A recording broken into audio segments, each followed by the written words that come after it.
For over a century, America's best physician has been prescribing the good stuff, one sugary bottle at a time. Dr. Pepper, can't you see I'm burning? Sure, maybe he isn't a real doctor, and maybe his medicine isn't all that good for you, but it's sweet, it's delicious, and it launched a pepper craze that's lasted since the late 1800s. Today on Weird History Food, we're getting our PhD in the history of Dr. Pepper. But before we get started, be sure to subscribe to the Weird History Food channel and let us know in the comments below what other pepped-up soft drinks you would like to hear about. Okay, I'm a pepper, you're a pepper. Wouldn't you like to watch this video on Dr. Pepper too? I've been given lots of credit for creating a new soda flavor. These days it's called Dr. Pepper. But back in the beginning, everyone just called it a Waco. Way back in 1885, just 1 year prior to the founding of Coca-Cola, Charles Alderton worked as a pharmacist at Morrison's Old Corner Drugstore in Waco, Texas, a city that is famous for a lot of things that aren't soda. Back then, it was commonplace for pharmacies to have soda fountains, places the town's youths could kick back, relax, and throw back a couple of caffeinated cold ones. Likewise, when Alderton wasn't doling out morphine shots to clients, he was busy slinging sodas of all varieties. He apparently loved the way the different sodas smelled when they all mixed together into one fruity aroma, so he set out to capture that aroma in a single soda flavor. Keeping a journal of his experiments, he tested out different mixtures until he came up with one he liked. Alderton then gave some of his new concoction to the drugstore's owner, Wade Morrison. And he liked it too, so the pair decided to sell it at the soda fountain. And the locals took to it like a duck to Dr. Pepper. At first, customers referred to the new drink simply as Waco. This is not a good name. Eventually, Morrison had his business's special drink patented and changed its name to Dr. Pepper, although no one seems to know why he chose that name. It most likely comes from Morrison's former employer, Dr. Charles T. Pepper. This Dr. Pepper was a Confederate surgeon turned medical supplier, whom Morrison had worked for a few years in the 1880s. Likewise, some say Dr. Pepper got its name because Charles T. Pepper helped to come up with the drink's final recipe. Others say Morrison had fallen in love with Pepper's daughter, but that Pepper had refused to allow them to marry. In this more exciting version of the story, Morrison named his soda after Pepper in a last Hail Mary bid to win his approval. It's a nice story, but seeing as Morrison was already married to someone else by that time, many have raised doubts about how true it is. Still, no one today knows for sure exactly why Wade seemingly named his soft drink after his former employer. And the Dr. Pepper Museum, yep, there's one of those, claims to have collected over a dozen versions of the beverage's origin story, including one where a can of soda gets bit by a radioactive pepper. Regardless, it wasn't long after Dr. Pepper's initial introduction that other nearby soda fountains started buying up Charles Alderton's special syrup to serve in their own stores. And by the end of the decade, Alderton and Morrison could no longer meet the high demand for their product. Over in Georgia, Coca-Cola's invention of the coupon had made it into a seemingly overnight national sensation. There was suddenly big money to be made in the soda industry, and more people than ever before wanted in on the soft drink action. Enter Robert S. Lazenby, an up-and-coming beverage chemist. Lazenby was impressed by Alderton's concoction, and he suggested that Alderton and Morrison start making Dr. Pepper at scale, which is fancy business talk for make a lot of it. But Alderton backed out, insisting his place was in the pharmacy, and he gave his blessing for Lazenby and Morrison to do whatever they wanted with his soft drink creation. He already spent all day filling pill bottles. Maybe he didn't want to spend his free time filling soda bottles. So, in 1891, the two formed the Artesian Manufacturing and Bottling Company, and Lazenby created the drink's final 23-ingredient form, the recipe for which remains secret and spread out between two separate Dallas bank vaults to this day, like two halves of a doomsday riddle. They likewise moved production from Morrison's pharmacy to Dublin Bottling Works in Dublin, Texas. And for the decade that followed, Dr. Pepper slowly spread its way all across the Lone Star State. However, in 1904, Dr. Pepper went from a respected local physician to a national superstar, like Dr. Phil. What the hell are you people thinking? It was the year of the Louisiana Purchase Exposition, also known as the St. Louis World's Fair. The exposition was provided $15 million, about $500 million in today's money, to host over 60 different countries and 40 different U.S. states, and to construct 1,500 buildings over 1,200 acres of land. It was the biggest thing since, well, ever.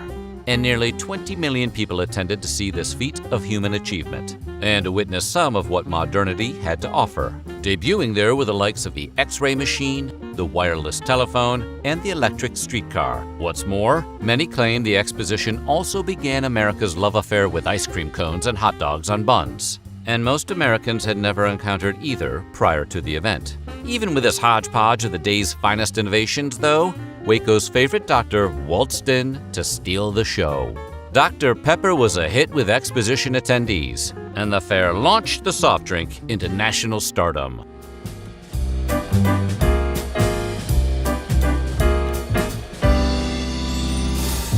In 1906, Lazenby and Morrison had made it big enough to purchase their very own bottling facility, and they moved their company into an all-new heavy-duty brick-walled factory, designed by a local architectural icon, Milton Scott.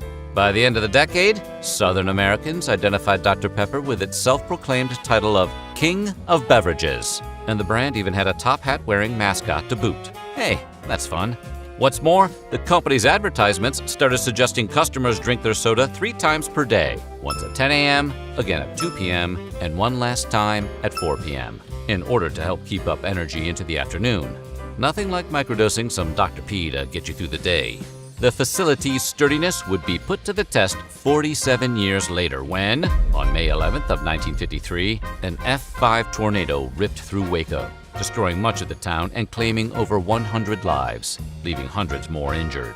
Though it was greatly damaged, the factory remained standing, and it today houses the Dr. Pepper Museum, an independent institution that offers visitors both insights into Dr. Pepper's past as well as free tastes of the actual soda, in case you somehow find yourself in the Dr. Pepper Museum without ever having tried Dr. Pepper before. Come on, Jill. Give us a treat. A friendly pepper-upper with a tasty beat. Drink Dr. Pepper, Dr. Pepper, 'cause it never lets you down. Even with the company's omnipresence in the South, Dr. Pepper still had issues distributing their product in other regions of the United States. But in the 1950s, the company decided to change the entire brand. They dropped the period from their name. They changed their tagline to the Friendly Pepper-Upper, and they started taking some not-so-friendly swings at the soft drink industry's biggest players. In 1951, they launched a $750,000 lawsuit against Coca-Cola over Coke's 5-cent price tag. They argued that Coke was allowing itself to lose money on each bottle it sold, just so it could run its competition out of business. Dr. Pepper then picked a fight with federal regulators, and the company attempted to get its own separate status, independent of the cola category. They argued that Dr. Pepper was not a cola at all, but rather a pepper-type drink, whatever the hell that means. And once they were legally recognized as such, it opened the door to further lawsuits. To tamp down on the formation of monopolies, major bottlers were required to bottle non-competitive soft drinks in their facilities. In 1963, because Dr. Pepper was no longer seen as a cola in the eyes of the law, the beverage then went after Pepsi-Cola, arguing that Pepsi-Cola had to let Dr. Pepper use its nationwide bottling facilities, because Pepsi-Cola didn't have any pepper-type drinks of their own. The judge bought that argument hook, line, and sinker, and ruled in favor of Dr. Pepper. Thus, thanks to a series of questionable lawsuits, Dr. Pepper had at last strong-armed its way into national distribution. But Coca-Cola wanted the doctor taken out, which probably shouldn't have surprised anyone. Come on, Dr. Pepper. You know what you did. In 1972, Coke unveiled their new Dr. Pepper competitor, a soft drink they market-tested specifically in Waco, Texas. They called it Peppo, and market-tested it specifically in Waco, Texas because revenge should never be subtle. Dr. Pepper retaliated by suing Coca-Cola again to force them to change the name. Coca-Cola obliged, and they renamed Peppo to Mr. Pibb. Mr. Pig, it goes down good. A name it would keep until 2001, when Coke changed the recipe and renamed it Pibb Extra, giving it a little bit of edge, like the Chris Gaines of soft drinks.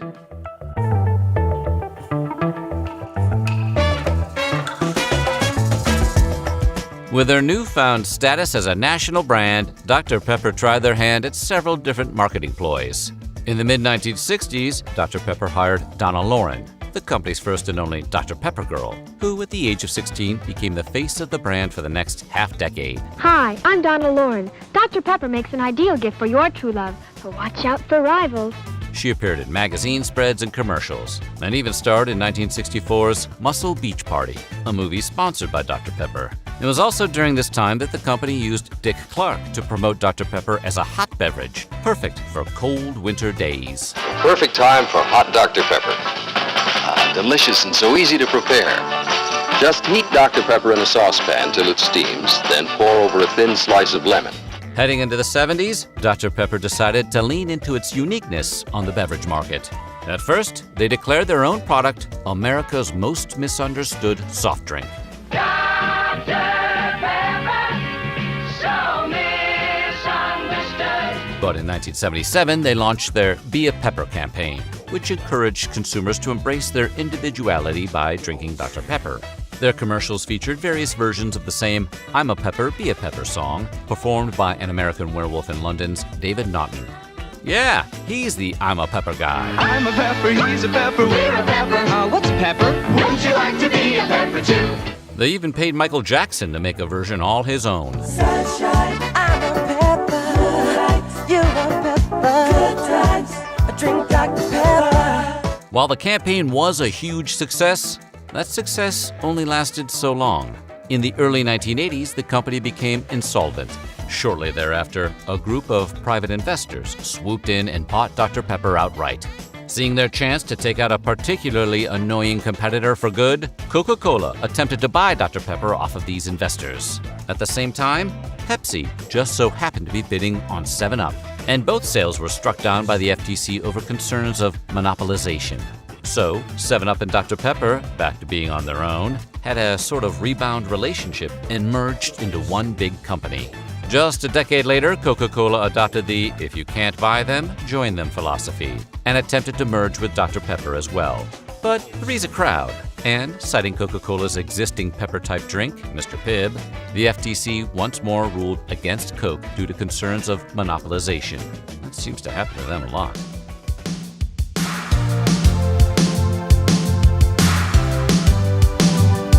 Dr. Pepper hasn't felt the need to mess around with its recipe too much over the years, possibly because being a unique pepper-type drink is what made it so successful in the first place. But in the 2000s, after over a century on the market, Dr. Pepper began to play with its flavors. Between 2002 and today, they released the failed Dr. Pepper Red Fusion, the still available Cherry Vanilla, and the short-lived but never forgotten Berries and Cream. They've also come out with Cherry, Vanilla Float, Dark Berry, Cream Soda, and Strawberries and Cream, as well as both real sugar and zero sugar alternatives. Today, Dr. Pepper is bigger and better than ever before. In 2008, the company merged with Snapple to form the Dr. Pepper Snapple Group. And in 2018, that new company was bought by Keurig Green Mountain to form Keurig Dr. Pepper, a company worth over $40 billion. Yes, we're diving into the pillowscape. While the soft drink sector has seen decline in sales in recent years, Dr. Pepper seems impervious to this trend. The company currently owns about a quarter of the U.S. soda market and is closing in on PepsiCo's 29% market share. Still, both companies are a far cry short of Coke's 40% market share, and it will take a miracle for Dr. Pepper to catch up anytime soon. Maybe give Berries and Cream another chance. So what do you think? Are you a Dr. Pepper or a Mr. Pibb person? Let us know in the comments below, and while you're at it, check out some of these other weird history food videos.